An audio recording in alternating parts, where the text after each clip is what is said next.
ओम शांति। 21 जनवरी 2023 की साकार मुरली से होमवर्क। आज की मुरली से हम लक्ष्य लेंगे, माँ बाप को फॉलो कर गद्दी नशीन बनना है, अर्थात पूरा वर्षा लेना है। तो आज अपने को चेक करेंगे कि मैं सूर्यवंशी बनने लायक हूँ, पक्का सौदागर अर्थात पक्का व्यापारी हूँ, और साथ के साथ अपने को चेक करना है मैं सपूत बच्चा कहाँ तक बना हूँ। तो इसके लिए आज हम विशेषता लेंगे, ब्रह्मा बाप समान सपूत बच्चा बन गद्दी नशीन बनना है। तो आज सपूत बच्चे की विशेषताओं को जीवन में धारण करने का पुरुषार्थ करेंगे। पहली विशेषता है बाबा के साथ सच्चाई सफाई। माँ बाप के साथ मैं कहाँ तक सच्चा रहता हूँ। तो इसके लिए बाबा ने कहा कि मुझे पोता मेल देना है कि मैं यहाँ सर्विस करता हूँ। तो बाबा सावधानी देंगे, वैसे भी बाबा से कुछ भी छिप नहीं सकता। तो आज ये चेक करना है कि बाबा को अपनी सेवा का पोता मेल मैं कहाँ देता हूँ। दूसरी विशेषता है सपूत बच्चे की कि माँ बाप से सर्टिफिकेट लेता है, अर्थात बाबा के दिल पर चढ़ा हुआ होता है। तो इस संगम पर जो ब्रह्मा बाबा के दिल पर चढ़ेगा वही शिव बाबा के दिल पर चढ़ेगा और वही भविष्य में गद्दी नशीन बनेगा। तो आज बाबा उन बच्चों को ये सर्टिफिकेट देते हैं जो बच्चे तन मन धन से सर्विसेबल है, मनसा वाचा कर्मणा किसी को दुख नहीं देते हैं।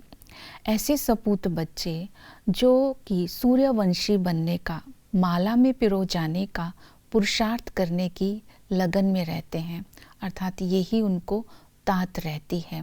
तो ऐसे बच्चों को जो बाबा देखते हैं तो उनका सर्टिफिकेट ब्रह्मा बाबा देते हैं। तो ये सर्टिफिकेट जब दिया जाता है तो ऐसे बच्चे शिव बाबा की दिल पर भी चढ़ते हैं। तो आज चेक करना है, बाप दादा और माँ की दिल पर मैं चढ़ा हुआ हूँ। तो सपूत बच्चे की तीसरी विशेषता है संपूर्ण पवित्रता। तो आज बाप दादा ने तन मन धन वाणी और कर्म की पवित्रता के ऊपर अटेंशन दिलवाया।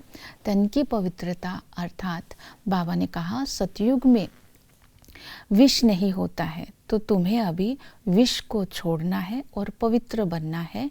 क्योंकि शिव बाबा कहते मैं तो श्री कृष्ण के घराने को ही स्वर्ग के लायक बनाने के लिए आया हूँ।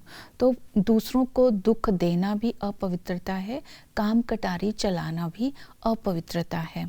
तो इसके लिए विधि बाबा ने बताई, निराकारी बनकर निराकारी बाप को निराकारी दुनिया में याद करो। तो अशरीरी होते ही पवित्रता की धारणा होगी। और मन की पवित्रता अर्थात संकल्पों की पवित्रता, तो बाबा ने कहा मन में पहले कोई संकल्प आता है, अगर वो मन में दुख देने का संकल्प आएगा तो वाणी और कर्म में आ जाएगा। वाणी और कर्म में आ गया तो पाप बन जाएगा। इसलिए जब मन में शुभ चिंतन होगा तो शुभ चिंतक बन करके विश्व में किरणें फैलाएंगे। तो इस तरह हमारी मन की पवित्रता रहेगी। और इसी तरह कर्म की पवित्रता के लिए बाबा ने कहा चाल चलन से जब आप पवित्रता की धारणा करते हो तो माँ अपने पर आप पे ही दुआएं लेते हो, तो माँ बाप की तुम्हें दुआएं मिलेगी। चाल का अर्थ है व्यवहार और चलन का अर्थ है व्यवहार। तो हमारा जो खान पान है और व्यवहार है उसमें पवित्रता कहाँ तक आई है ये चेक करना है। तो इसी के लिए आज हम सारा दिन अटेंशन देंगे।